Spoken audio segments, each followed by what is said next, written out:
Hello world of YouTube and welcome to the next Reformatted Discography review. The segment where I'm taking all of my old Discography reviews, putting them in the new ranked format, giving the fake awards, giving you guys a roadmap, all that sort of stuff. And this month we're tackling the reggae metal band Skindred. And today I'm going to be breaking down all 7 of their records, so let's go ahead and get started. I actually reviewed this album on the channel back in the listening logs, and I said in that video that I wasn't going to be kind to it when I decided to do my reformatted reviews. Here I am to say I'm not in love with this record. While they do still have tracks that try to tie into their reggae metal roots, like Loud and Clear, and a bit on the softer moment Tell Me, and they try to have some almost hip-hop, rap rock influence on Last Chance. A lot of this record also tries to inject more of like a hard rock sound to it, like on That's My Jam and Machine, and even on the closer, the ballad Saying It Now. And I don't like that. It feels like it has too much going on. This record is the biggest mess in their career. While it's a lot tighter than the record that came before it, this record, it almost feels like it's a little too scattershot as a result of that. I don't mind Benji using just a cleaner singing voice as a whole, and his sort of tone still kind of bleeds into it just because I think he's been singing in that reggae style for so long. The reggae-styled singing, or the attempts of making that sound less reggae-infused, are jarring to hear over these more traditional hard rock or old hard rock through modern hard rock production sounds that those tracks have. The soft moments don't really come together as a whole either as a result of that. And the tracks that they do try to dip into their reggae roots just don't come together as well as the rest of their catalog. This record's a mess. It's a huge mess. I think I talked about it in a video where I talked about records that I lost luster for, and yeah, it still just continues to go down for me as a record that I just don't really want to spin. You know, there's no highlights on here that keep me coming back. And it's upsetting because, like I said, their highs are really fucking high. But given whatever trends or anything they were wanting to ride in the mid-career stuff is gone, whatever they're doing now just isn't working for me. And I hope that following Big TINGS' sort of release, if they decide to come together again and make a new project, it more melds with a lot of what made them good to begin with. No disrespect to the guys for doing an experiment like this, it just didn't land with me. I feel like if you are getting into this band, I would not get to Big TINGS. It's a record that just as a whole falls for so many different reasons. You know, you may dig the more traditional rock-leaning approach, but it just didn't do anything for me personally. I had initially actually completely skipped out on this record when it came out, and going back to it on for this review, while it does kind of feel like a last bastion to this era of them doing very reggae-centric stuff, it's also kind of the most bloated record in their catalog, not only because it's filled with these interludes that actually make me feel like it's more in line with their debut than their last couple of releases. They kind of create the same aesthetic vibe that the interlude tracks from Babylon did, and tracks like Sound the Siren, the title track, and No Justice definitely feel like them really channeling that Babylon style full front as well in a great way. It also kind of sees them toying with some stuff that would happen on Big TINGS, like the, again, sort of anthem-esque point, Saying It Now. While I think Saying It Now comes across a lot better than any moments on Big TINGS that have similar vibes, and the closer 3 words also kind of has a similar vibe to Saying It Now in terms of production styles, song progression, stuff like that. Again, it sort of is leaning towards that Big TINGS vibe, but in a much more palatable capacity. It does kind of stick out a little bit. While Roots Rock Riot toys with the sounds on this as well, something about the general production and the way that the chorus kind of hits, it just feels more in line with stuff like Big TINGS. And the record as a whole, is like a weird mishmash of a lot of the stuff they were doing around this time. Whether it is some of the guitar production or, again, the general bloatedness to it. There's a lot of tracks on here I could see it just kind of leaving to the wayside. While it does have points that do sit above anything on Big Tings and can go toe-to-toe with some of the highs on records like Shark Bites and Dog Fights and Kill the Power, it ultimately feels like the biggest chore to sit through. I feel like if you like those records that I mentioned and you want to hear more stuff like that, I would definitely at least look into this, maybe cherry pick some of the highlights I've checked out and see if it's worth your time to sort of go into as well. Because I think it also has some of those lyrical themes that they do express on records like Kill the Power and Shark Bites and Dog Fights of believing in stuff, being an advocate for the justice you want to see in the world and stuff like that. And I appreciate that. And I feel like while it's definitely the most arduous listen, it's not without its own merits. And I feel like it's definitely decent. It's at least decent in a way that I was hoping Big Tings would be, given that that's a much tighter experience, but it just falls so much more flat. But this is a solid point in their discography at the very least. If you want it, you got to rise and take it, got to want. Now, Shark Bites and Dog Fights is just a weird slice of their discography because it almost reminds me of Big Tings without the hard rock shit. It's them definitely trying to do a much more scattershot experiment, and while they would rein in some of those experiments in very gratifying ways on its follow-up, it's a little messy here. While it has some definite highlights for sure that definitely, again, sit on the same benches that the highlights from like Volume or Union Black and Kill the Power would sit, like Stand for Something. I like their cover of Electric Avenue, and while Corrupted has a beginning that feels very Babylon-ish, it at least bleeds into a solid enough track, and its closer, Invincible, is alright. Everything in this is just weird. Their song, Who Are You, is this very dull, just electronic vignette. Days Like These and Calling All Stations just kind of feel like they're trying to play different versions of the same song. And I don't know if it's just because they were, again, just kind of stuck in wanting to experiment and not knowing how to pull it across, so the points where they rest on their laurels feel very carbon copy.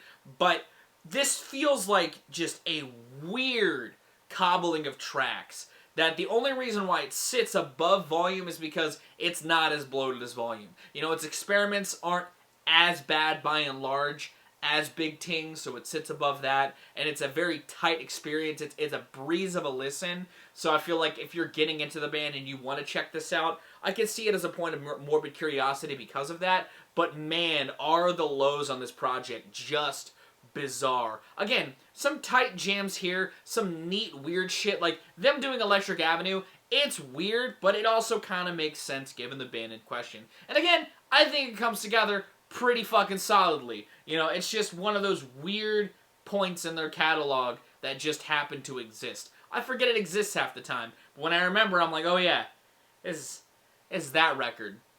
But again, super brief. It's only like a 30-minute listen, so it's not gonna hurt you to sit through it. And I feel like, again, like Volume, at the end of it, you'll probably cherry pick the songs that you enjoy and leave the weird experiments in the past where they honestly belong.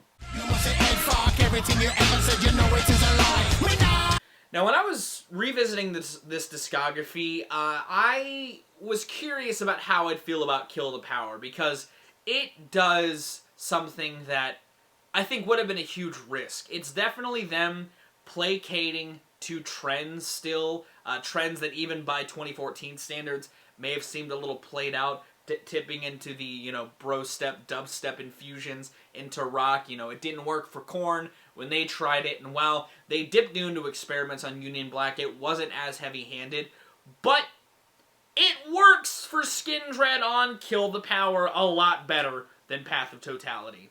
While it sounds maybe a little dated on Ruling Force because they're not using producers to the same scale as Korn, it still melds decently. The electronic textures on Playing with the Devil also create this very, again, reggae-infused electronic offshoot that works a lot better than any experiments that might have been on Shark Bites and Dogfights. The absolute scale on tracks like Ninja and Worlds on Fire feel really well harnessed.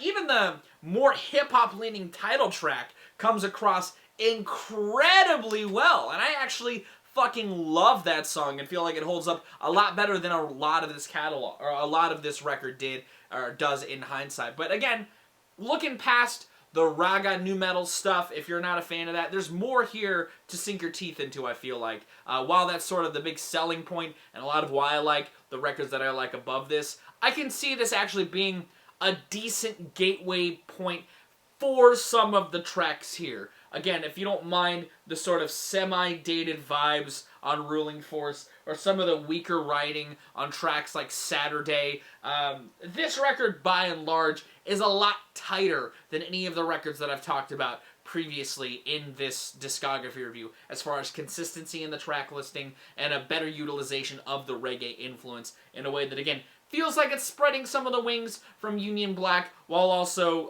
not losing sight of their foundations in a great way.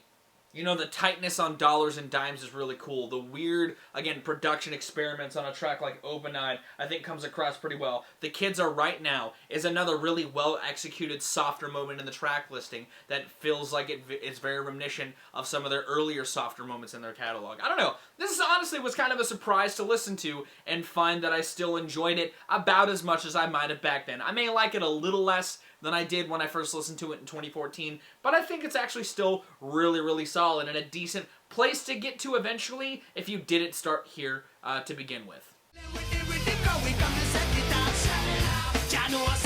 Now, within the Skindred fandom, this might be a hot take, and I still really like this record, a decent step above Kill the Power, but their debut, while a great showcase of the nu metal stuff, with tracks like Nobody and Pressure and World Domination and Bruises, while also having some really great chorus work on some of the tracks I mentioned, and tracks like Selector and Tears.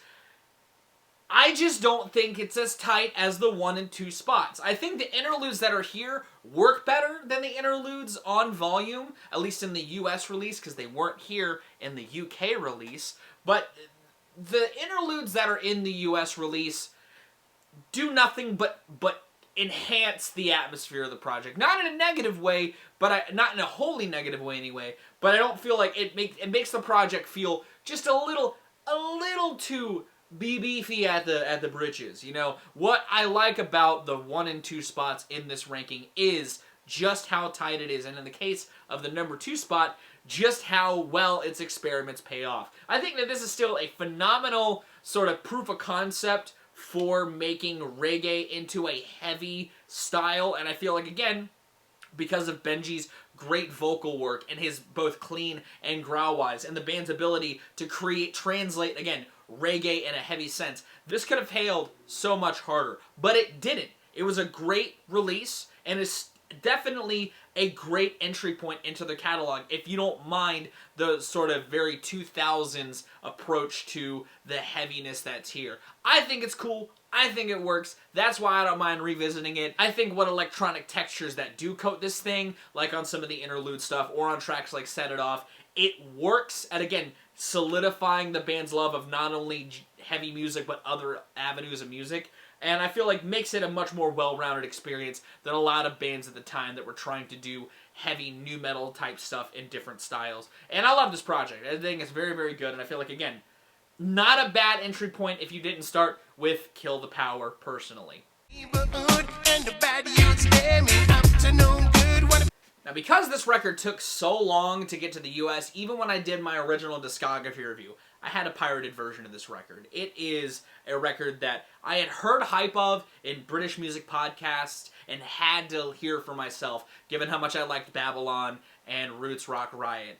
And I really still love this project for just how much it doubles down on some of the smaller attributes within their first couple of records and makes it a much more well-rounded experience. You know, the intro, the electronic intro on tracks like Livin' a Lie, or the breakneck drum and bass outro on the chill reggae track Gun Talk, to how well they blend those elements to the much more traditional, at this point, given it was their third record, Skindred stuff, like tracks like Cut Dem and Doom Riff and Bad Man a Bad Man, which in and itself sort of embodies the more reggae doubling down on that this record goes at some points. Like on Gun Talk, which is one of my favorite Skindred tracks. It's just an outright reggae tune that I think they pull off incredibly well, and would have loved to have seen them done more on subsequent releases, but I love that it's at least here in a perfect little tune. I love this record. I think that it's, again,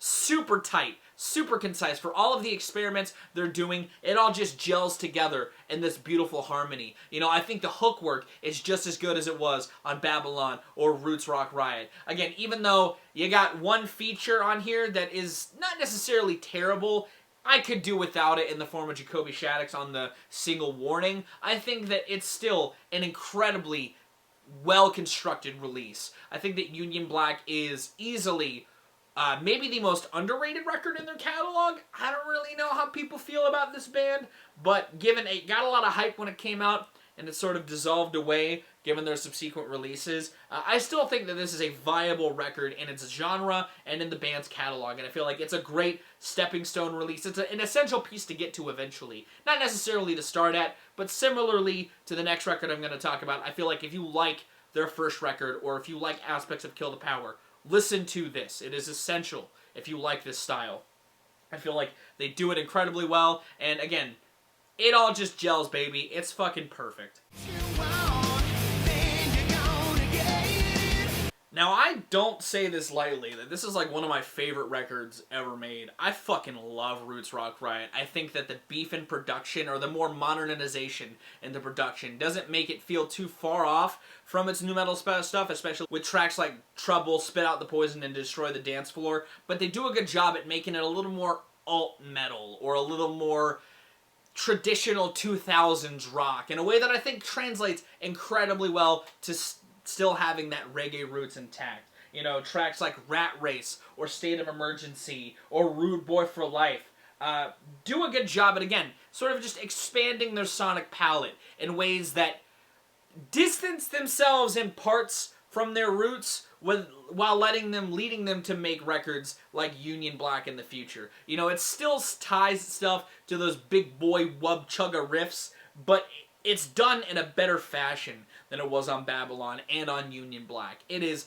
still incredibly well written hook-wise. It still has some moments that make you want to jump the fuck up, and it has, again, a great utilization of that reggae sound, or at least those reggae roots, in a way that works. The songwriting still has moments where it's trying to inspire the listener to be an advocate to the causes that they love, and it has, again, just some good roughneck times digging in it as well. This was my entry point to the band as well. I listened to Trouble when on the Microsoft Marketplace back in the day, and I was like, this is cool. I like reggae. I've said that a couple of times on the internet. I like reggae, and at the time, I was a big fan of nu metal, and I couldn't see it failing. And in the case of Roots Rock Riot, it really didn't. You know, it's heavy, it's melodic, it's catchy, it's tight, and it's, again, another well-constructed release that I feel like if you didn't like the sounds of Babylon, I would still listen to Roots Rock Riot. I feel like it's as essential of a record to listen to if you like this sort of thing as some of the records I've talked about already. It's incredible. You know, I think that Benji, his screams and his angry moments are some of the most batshit the band has done in their career. I feel like, again, some of those grooves they get into are just fucking so tightly woven, and it's incredible. I really love this record, and I feel like, as someone who in his life has been an adamant defender of this scene and this sound, this is one of those records that I can put up there with like System of a Down's work and Deftones' work as like transcendent a lot of some of that cringe that could coat a lot of the nu metal scene. I think it's really, honestly, a decent fucking record. And again, I feel like even if you don't like nu metal or if you don't like electronics, listen to at least Roots Rock Riot. I feel like you'll enjoy more out of it than you would out of anything else I've talked about today. It is an incredible fucking record that I can't get enough of. And that's going to conclude my Skindred Discography review. What did you think about it? Did you like it? Let me know what you thought about it in those comments down below. And if you did like it, be sure to give it a like. If you want to see more of my music, gaming, and general nerdery content, be sure to subscribe. Special thanks to my patrons if you want to join their ranks to get early access content, exclusive content, or to help drive the community, or to get access to maybe, say, all of the reformatted reviews from 2022 and probably 2023. It's linked in the description. I'm going to get out of here. I've been Valrack. You guys are good at lives and situations. Thank you so much for watching, and I'll see you another day.